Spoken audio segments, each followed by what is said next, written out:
Welcome to Anecdotes for Success with Matt and Paul. Storytelling is an art form, emphasizing the value and learning that is created through personal experience. Our purpose is to share these stories and experiences with the listener. Everyone has a powerful testimony. Let's use them to level up to our best life with truth, meaning, trade-offs, and perspective.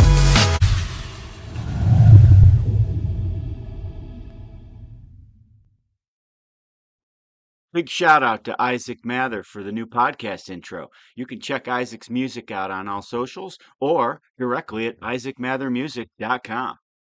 Valley. It's not as nice as here. You know, let's before we get into our subject, I hit record.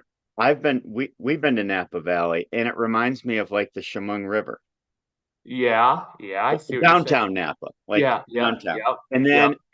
I didn't like the winery experience as much. Nothing, the wineries were beautiful, Beautiful. but you spend too much time at one. I like hopping around a little. Yeah, it's much more formal than our area is here, and they're beautiful, no doubt, and their wines, are obviously world renowned. Although so are ours here in the Finger Lakes.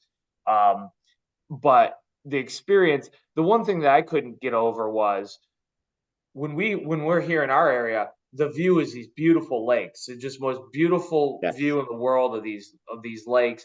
And then when you're there, there's these views, but there's no water, there's no lakes, there's nothing. And to me, it was very odd. And I mean, I just think our area is the most beautiful place in the world. So I'm clearly biased to some degree.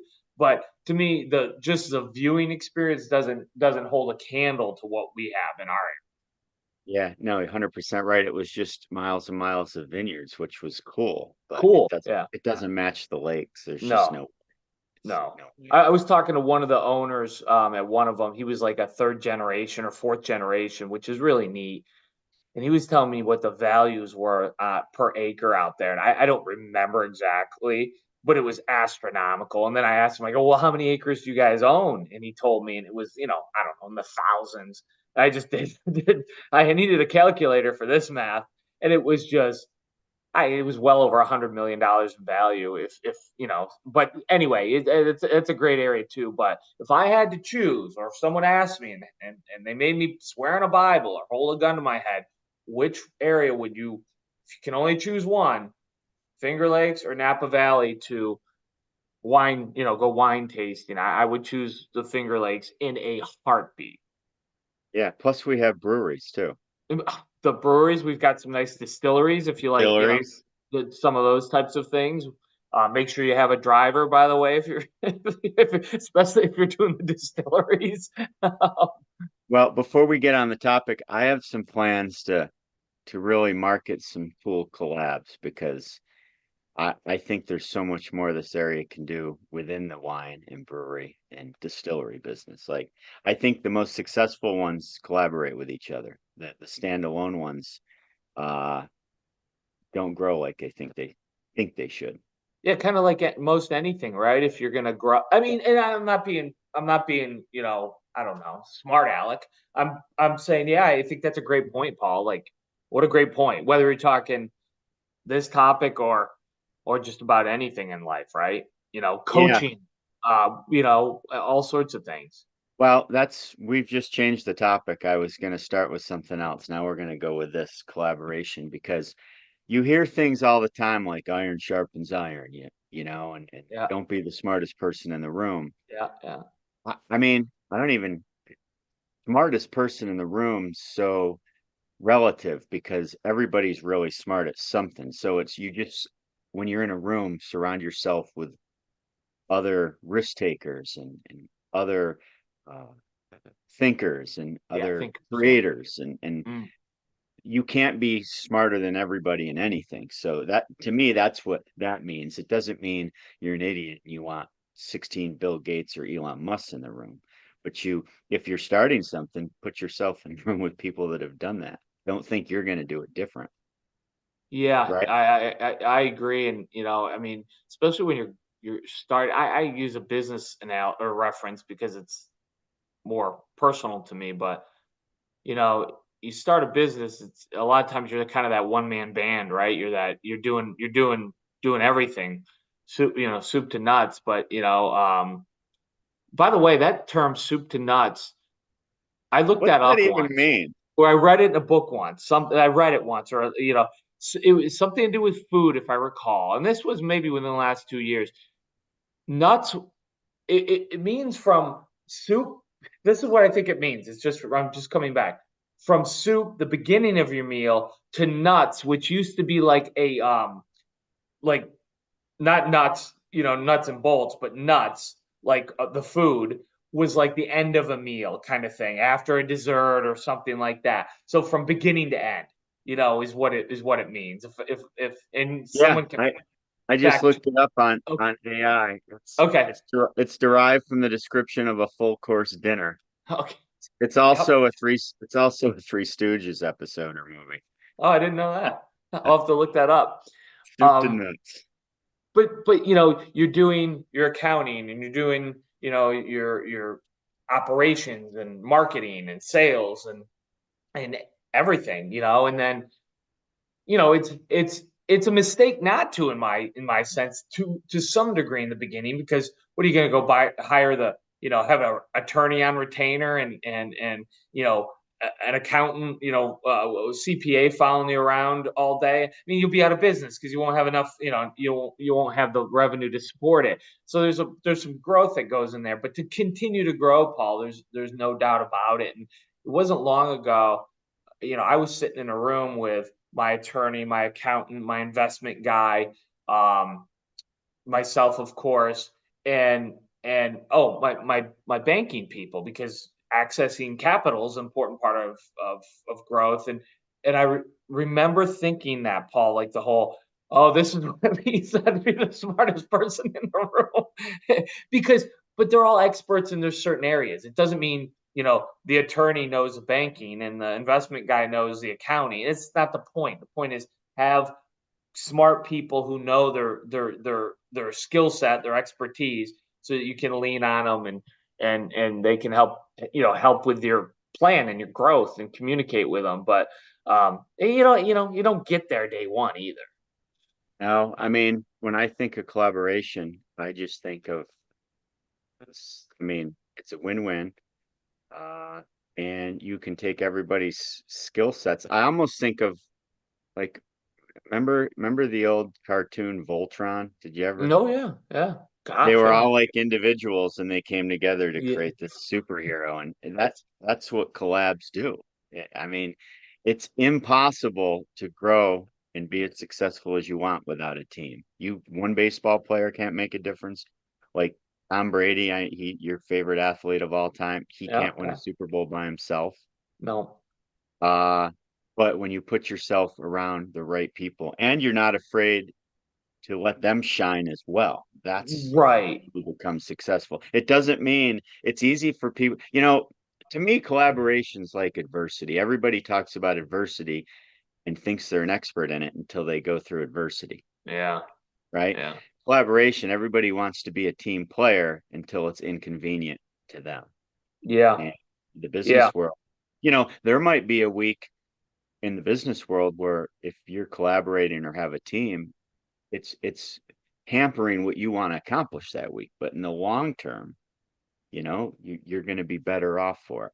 Paul, what you're saying is reminding me of a book I'm reading right now, about halfway into it. It's called Tribal Leadership. And it talks about these stages. It's a great book for anyone, whether you fancy yourself a leader or not, just to understand, well, number one, tribalism, and number two, Who's the author? I don't know off the top of my head. I'll find it. It's two gentlemen, two Okay. gentlemen. I know that. I don't know. I obviously could. It's upstairs. I could look it No up, big deal. but they talk about these five stages, and stage one is basically total mayhem, chaos, and even violence. Um, stage two is kind of, my life sucks. The like, Paul, your life's going great. I look at you and I go, look at how great he's doing, but my life sucks, and that's just the way it is. And oh, I'm sorry. That's the first or the second. The first stage is life sucks. Okay. that's the violence, and that no matter what you do, it sucks. So who cares? Just do anything it takes, do anything you want because life sucks. Real kind of problems. Two is my life sucks. Your life's going great, Paul. I can see that, but my life sucks. Three is kind of the where most people find themselves, and there's a lot of truth in it. I find myself there. I'm doing great, and it's because I outwork everyone. I'm better than everyone. I don't mean better like I'm a better human, but like that's not the point of it. It's more like, well, the reason I'm doing better than other people is because of I work harder, I study harder, I put in more time, I'm more experienced, and it's just because I'm doing the work and you're not. But stage four is what reminded me of what collaboration. It's about we like we. It's cultural. It's and this is work environment kind of stuff, and just collaboration reminds me of that, Paul. It's all about us working together for a better end product. And it means giving away a lot of that individualism that you're talking about and going, hey, maybe this isn't best for Paul or Paul's business today as if you just focused on you. But what if we do collaborate? What other opportunities can that bring? And then in a year, 2 years, that kind of thing. We see benefits we couldn't have possibly had by ourselves, right? So I wanted to bring up the book since it reminded me of that because I encourage people to read it and you to read it. But collaboration fits into that stage four as far as I can tell. I wish public education would read something like this, because if you think about it, to switch gears a little, why do we have separate subjects in school? And everybody's on their own little island. Like, wouldn't math be more fun if it was incorporated with science? Wouldn't science be more fun if it was incorporated with math? And schools do that, but I wish there was leadership that would be more we instead of so individual student based. Sorry, I'm just thinking out loud. I don't mean to turn it towards education, but I think we get institutionalized with that thought process. Hierarchy. Yeah. Like, true leadership isn't really hierarchy, right? Not it's if it is, it's through the hierarchy granted to people based on their expertise, not on their title, right?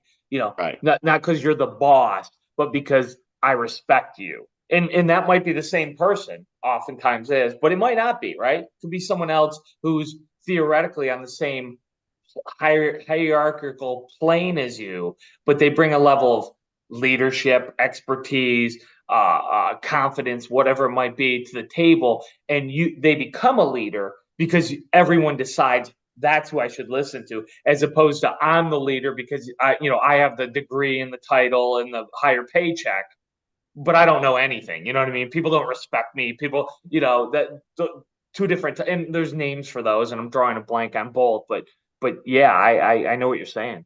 So let's switch it. We were talking about collaboration amongst different businesses. So if you have a collaborative culture in your own workplace, if you trust your team and you collaborate and you give them the freedom to make a lot of decisions, doesn't that mean they might become good enough to leave your work someday? Is that okay? Like, how would you feel about that if these employees you train become so good they leave and go do their own thing? Is that a net win or loss for you over time? No, people look. I think that is one of the reasons, and that's stage three thinking based on that book. Like, I'm going to hold my cards close to my vest, Paul. I don't want you communicating with this person over here because you two might collaborate and do something I don't want. Leave, start your own thing. I want to control that dichotomy. It's me and you, Paul, and me and that other person. And if you need anything from that other person, I'm going to get it and then I'll deliver it to you because I don't want you leaving. I'm fearful of that. Versus that stage four thinking of let's all three of us collaborate and talk and what could we create together. And sure, it's possible people will do their own thing for sure. And I mean, to me, and I've had plenty of people leave on many great turns and I'm proud of them. I want them to go. I want them. But what I think happens more often is people go, oh, there's opportunity for me in this company. I feel respected. I can do, I can do other things here. And the maybe there's growth opportunities within. I still want to be in this environment where I'm listened to, respected, cared for, can be creative. And that's an environment I want to be in. Now, sure, you could lose people that way too. There's no doubt you could and would, and people do. But then if you've created that environment, I think then you're who's next person up, right? To go into that role. And now if you're treating it culturally the same way, you should be getting the same types of collaboration, same types of productivity and efficiencies and wins that way. So, but yeah, I know people get scared. More people than not, wouldn't you say, are scared to do that? They don't want their good people leaving, so they try to shackle them in some way. Yeah, well, it brings me back to my favorite book I've listened to 3 times now, called Shifting the Monkey. Mm. And for example, if I have a collaborative workplace and someone's not holding up to their end of the deal, maybe they're late for work every day, right? Instead of having a company staff meeting and saying, "Hey, remember everybody, we gotta not be late for work." Mm-hmm. Now you just put blame and insecurity on people that might have showed up once 1 minute late, and they're like, "Gosh, was he talking about me? Was she talking about me?" Instead of addressing the person individually and saying, "Listen, we're doing great things here. I understand one time's never a big deal, but you've been late 7 days in a row. What's happening?" And you might find there's a different meaning as well, right? Yeah. Yep. But if you're really into your team, and whether it's sports or work, if you hold people accountable and you keep yourself vulnerable and you're looking for how together you guys can do greater things, you can't lose. Even if it's someone leaving you, because now they might speak highly about you to other people that come work for you Oh eventually. no. Yeah. Yeah. Exactly. Yep. Or you might end up partnering with them in some venture. Like Sure. there's nothing, I guess, we could have just stopped this episode when we started and said, just be kind. Hey, go back to something you just said. I'm curious what you meant by it. You said uh, for you, for the leader, being vulnerable. What do you mean by that? Well, we all have strengths and weaknesses, right? No doubt. Like I mean, you have to, it's okay to share stories of your life. Like if you're having a bad day, it's okay for your players or your Ah, coworkers, somebody know things aren't going your way today. I'm doing my best to not let it affect me. Like for example, when we in sports, if we I've had to use it sometimes, we'll literally have a cup by the side of the court or the dugout or the entrance to the gym. And if someone's having a shitty day, they have to go over and empty that cup because it's not my, like, you're just going to compound your bad day if you spread it to me. But if you're vulnerable and take a minute and tell the team or your boss or your coworker that you just need a minute, here's what I'm going through. I'm not asking for sympathy necessarily or solutions. I just have to unload. I think it means, mm, I'm rambling a little, but I think it means no, just no, it's good. knowing you're human, because Yeah. that stage 3 you're talking about, I'm great, I work harder than everybody else. Okay, but you have a lot of bad days too, and you can't look like you're some superhero with iron-plated emotions and nothing goes wrong. And I don't think you can ever be very collaborative with others if they don't see your vulnerabilities. Yeah, I get it. No, thanks for clarifying. I totally agree. It's like humanizing yourself, right? And I might be the leader or whatever it is, but I also go through stuff, and you know in my world. One of the hardest things for me, Paul, is I got people spread all over, so I don't get the face time with them like I like to, and I like that because I like to get to know people, and I want them to That, know me that's because I think that's we all different. work harder together that way. It's so different from when we connected 9 years ago. You that wasn't your organization at the time, was it? Nope, nope. So I've had to figure. I haven't even. I haven't figured it out. I'm still in the process of figuring out. You know what I do a lot, Paul, is I use a lot of the voice text because then they can hear my voice, my Mhm. tone. I'm not. because so many times I've been misunderstood with text, so many times, or emails. So I want them to hear my tone, and I mean it in a, like, what I do is positive stuff. I would never leave like a mean, Right. scolding type of thing like that. That would, if we've got to talk about something, we'll talk about it on the phone or in person, but I would never just leave a voice. But I want my team, and boy, does that word resonate, to hear like, hey, I'll just notice something within the numbers, within the customer comments, within my other team members talking. I'll go, hey, so and so, hey, Paul, just wanted you to know, I've taken a look at the numbers and your sales have been solidly up, and you've been handling your labor and your food costs so well. You're under budget, doing a great job. We're getting, nothing but good customer feedback. I just want you to know I notice it and I appreciate it. I really do. And you got to be genuine and accountable. You can't, or genuine and authentic. You can't just make it up just because you think someone's going to believe it. That goes the wrong way. But I'll do that, Paul, only when I'm sincere. Oh, only when I'm sincere. That's so important. The amount of feedback I've gotten by doing that, positive feedback from my team, has been, I expected some. I did not expect what I'm getting. I'm getting such, almost people in tears, and number one, that tells me they're not getting this enough, whether it's from me or anyone. Number two, this stuff matters. You know what I mean? These things are important. And just I've got dozens of them on my phone. I'll show you when I see you. Just from people going, I can't tell you how much that meant to me. I really needed that today. I'm glad someone's noticing. Um, what a great way to start my day. I'm just thinking of a few of them off the top of my head, but those things really matter, and they've made such a difference for me on my outlook too. So, Well, I mean, you don't know what kind of day people are having, right? or what kind of week, or what kind of year, right? Or What kind of life? what kind of environment. Like, I take it Yeah, for granted. I've had a pretty stable environment, two parents growing up, and then a wife forever and two kids that we communicate all the time. And yeah, people don't always hear those things at home for whatever bingo. reason. And Yep. that's cool. But they'll find out real quick if you're not sincere. If you start abusing that, they'll know Yep. real quick you're blowing smoke up their butt Blowing again. smoke, blow, and now you've lost it all. Exactly. I can't. You're right. I can't stress enough. If you want to do that type of thing, you better be sincere. You better mean it.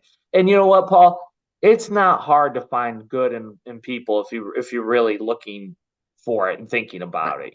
Even people who maybe aren't performing the way you'd hope.